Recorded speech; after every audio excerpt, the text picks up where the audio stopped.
Bismillahirrahmanirrahim. Assalamualaikum warahmatullahi wabarakatuh. Alhamdulillahirabbil alamin. Puji syukur mari kita panjatkan kehadirat Allah Subhanahu wa taala yang telah memberikan kita beri-beri kenikmatan berupa nikmat iman, Islam serta kesehatan sehingga kita dapat belajar kembali dalam mata pelajaran fikih kelas 10 di semester ganjil ini. Baik anak-anak, sebelum kita memulai pembelajaran, alangkah lebih baiknya kita mulai dengan bacaan doa sebelum belajar. Ibu akan memimpin, sedangkan kalian silahkan menundukkan di rumah masing-masing. A'udzubillahi minasyaitonirrajim. Bismillahirrahmanirrahim. Raditu billahi rabba wa bil islami dina wa bi Muhammadin nabiyyan wa rasulan. Rabbi zidni ilma warzuqni fahma. Amin ya rabbal alamin. Alhamdulillah, semoga dengan pembacaan doa pembelajaran pada pagi hari ini dapat berjalan dengan lancar, diberi kemudahan serta keberkahan oleh Allah Subhanahu wa taala. Mengingat kondisi sekarang ini kita sedang berada dalam masa pandemi COVID-19, Ibu Guru mengingatkan kepada anak-anak sekalian agar tetap di rumah saja. Baik anak-anak, pada pertemuan kali ini kita akan belajar tentang kurban dan akikah. Nah, untuk yang pertama kita akan belajar tentang kurban. Jadi di situ nanti kita akan tahu definisi dari kurban, hukumnya bagaimana, syarat dan ketentuannya, serta hikmahnya. Untuk yang pertama yaitu mengenai definisi kurban. Jadi apa itu kurban? Kurban itu berasal dari kata koruba yang artinya adalah dekat. Sedang menurut syariat, kurban berarti hewan yang disembelih dengan niat beribadah kepada Allah untuk mendekatkan diri kepadanya dengan syarat-syarat dan waktu tertentu. Yang selanjutnya yaitu adalah hukum kurban. Jadi bagaimana hukum kurban itu? Jadi berkurban itu merupakan suatu ibadah yang disyariatkan bagi keluarga muslim yang telah mampu ya. Sebagaimana firman Allah Subhanahu wa taala dalam Quran surat Al-Kautsar ayat 1 sampai 2. A'udzubillahi minasyaitonirrajim. Bismillahirrahmanirrahim. Inna a'tainakal kautsar fasholli rabbika wanhar, yang artinya sesungguhnya kami telah memberi engkau ya Muhammad akan kebajikan yang banyak, sebab itu sembahyanglah engkau pada hari raya haji karena Allah dan sembelihlah kurbanmu. Quran surat Al-Kautsar ayat 1 sampai 2. Dari ayat tersebut, sebagian ulama berpendapat bahwa hukum kurban adalah wajib. Namun, jumhur ulama atau sebagian besar dari ulama itu berpendapat bahwa hukum kurban adalah sunnah. Namun, hukum kurban menjadi wajib apabila telah dinadarkan seseorang. Contohnya, saya bernadar ingin berkurban di tahun depan, nah itu harus dilaksanakan, maka hukumnya menjadi wajib. Yang selanjutnya yaitu waktu dan tempat menyembelih kurban. Jadi waktu yang ditetapkan untuk menyembelih kurban itu adalah pada tanggal 10 Dzulhijjah, yaitu pada hari raya Idul Adha, sampai terbenamnya matahari tanggal 13 Dzulhijjah. Sedangkan tempat menyembelihnya itu sebaiknya dilaksanakan di dekat pelaksanaan sholat Idul Adha ya. Jadi kalau biasanya itu sholat Idul Adha di masjid begitu, nanti pelaksanaan penyembelihannya itu di dekatnya seperti itu. Sebaiknya di dekat tempat pelaksanaan sholat Idul Adha. Yang selanjutnya yaitu ketentuan hewan kurban.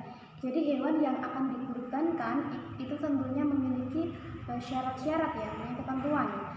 Jadi apa saja hewan yang termasuk golongan hewan yang dapat dijadikan kurban? Nah, hewan tersebut adalah hewan-hewan ternak seperti unta, sapi atau kerbau, domba atau kambing. Nah, itu termasuk hewan ternak yang dapat dijadikan sebagai hewan kurban.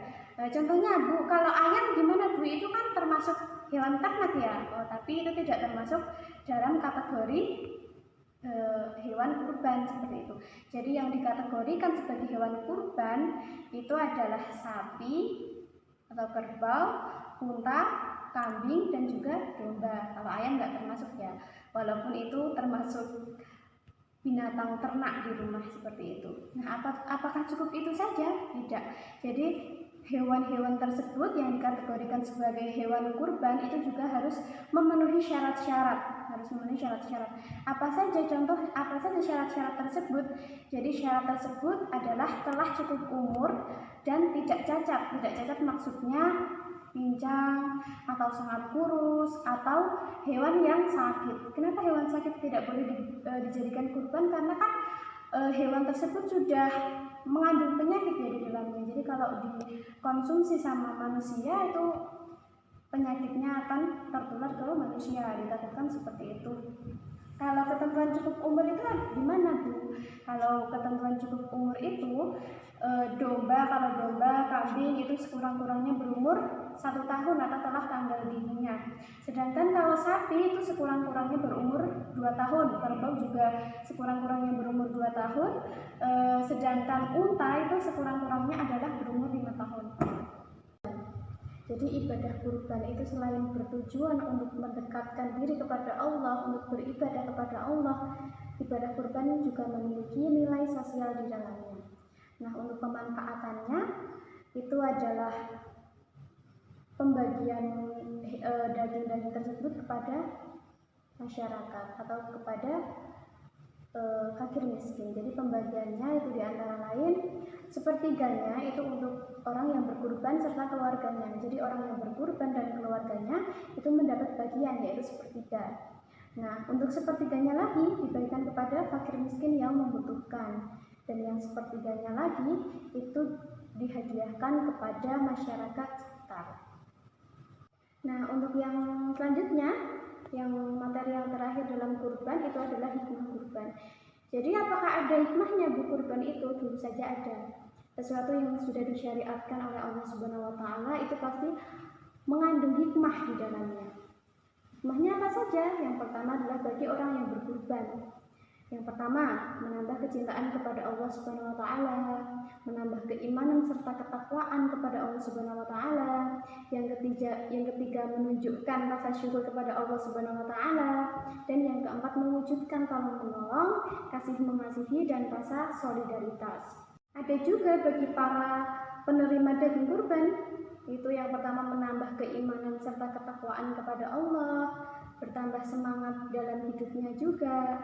Terus bagi kepentingan umum memperkokoh tali persaudaraan karena ibadah kurban melibatkan semua lapisan masyarakat.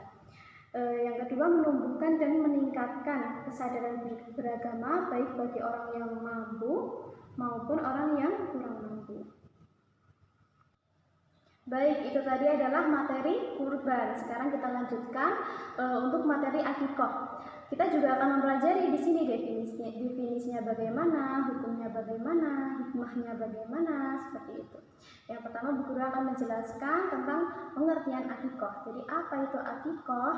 Akikoh itu dari segi bahasa berarti rambut yang tumbuh di kepala bayi. Sedangkan dari segi istilah, akikoh adalah binatang yang disembelih pada saat hari ke-7 atau kelipatannya bisa hari ke-14, bisa hari ke-21 dari kelahiran bayi, disertai mencukur rambut dan memberi nama pada anak yang baru dilahirkan. Nah, untuk hukum akikoh itu hukumnya sunnah bagi orang tua atau orang yang mempunyai kewajiban menanggung nafkah si anak tersebut. Yang selanjutnya yaitu jenis dan syarat hewan akikoh. Akikoh itu untuk anak laki-laki itu adalah 2 ekor kambing, sedangkan untuk anak perempuan itu adalah 1 ekor saja. Adapun binatang yang dipotong untuk akikoh itu syaratnya sama seperti binatang yang dipotong untuk kurban. Jadi syaratnya sama seperti tidak cacat, tidak sakit, seperti itu, tidak terlalu kurus, seperti itu. Cuman bedanya kalau daging kurban itu dibagikan sebelum dimasak atau dalam keadaan mentah, kalau akikoh ini beda, dia dimasak terlebih dahulu, dibagikan kepada orang-orang dengan keadaan matang. Sedangkan waktu untuk menyembelih akikoh itu dilakukan pada hari ke-7 dari kelahiran anak. Namun jika hari ke-7 itu belum diakikohi, bisa di kelipatan 7. Misalnya hari ke-14 atau hari ke-21 seperti itu. Lalu yang terakhir kita akan belajar tentang hikmah akikoh ya. Jadi sudah Ibu bilang tadi di awal bahwa segala sesuatu yang disyariatkan oleh Allah Subhanahu wa taala kepada umat manusia itu pasti mengandung hikmah di dalamnya. Jadi untuk hikmah akikoh itu ada beberapa ya. Jadi berbagai peribadahan dalam Islam itu tidak terlepas dari hikmah yang terkandung di dalamnya. Hal ini merupakan misi Islam sebagai agama rahmatan lil alamin. Akikoh merupakan satu bentuk peribadahan yang mempunyai hikmah tersendiri. Yang termasuk hikmah akikoh itu diantaranya adalah yang pertama, merupakan wujud rasa syukur kepada Allah Subhanahu wa taala atas segala rahmat dan karunia yang telah dilimpahkan pada diri manusia. Yang kedua adalah menambah rasa cinta anak kepada orang tuanya, karena anak merasa telah diperhatikan dan disyukuri kehadirannya di dunia ini, dan bagi orang tua merupakan bukti keimanannya kepada Allah Subhanahu wa taala. Yang ketiga yaitu mewujudkan hubungan yang baik dengan tetangga, dengan sanak saudara yang ikut merasakan kegembiraan dengan lahirnya seorang anak karena mereka mendapat bagian dari akikoh tersebut.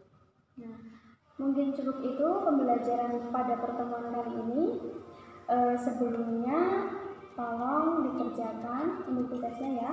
Tolong dikerjakan LKS halaman 24. Di situ ada uji kompetensi 1 dan 2, tolong dikerjakan. Nanti hasilnya bisa difoto ya. Bisa difoto, bisa japri atau lewat grup WhatsApp ya. Pengumpulannya ya, guys. Untuk pertemuan kali ini dicukupkan. Kita akhiri pembelajaran pada hari ini dengan bacaan hamdalah. Alhamdulillahirabbil alamin. Cukup sekian dari Ibu. Apabila banyak kekurangan dan kesalahan, mohon maaf yang sebesar-besarnya. Wassalamualaikum warahmatullahi wabarakatuh.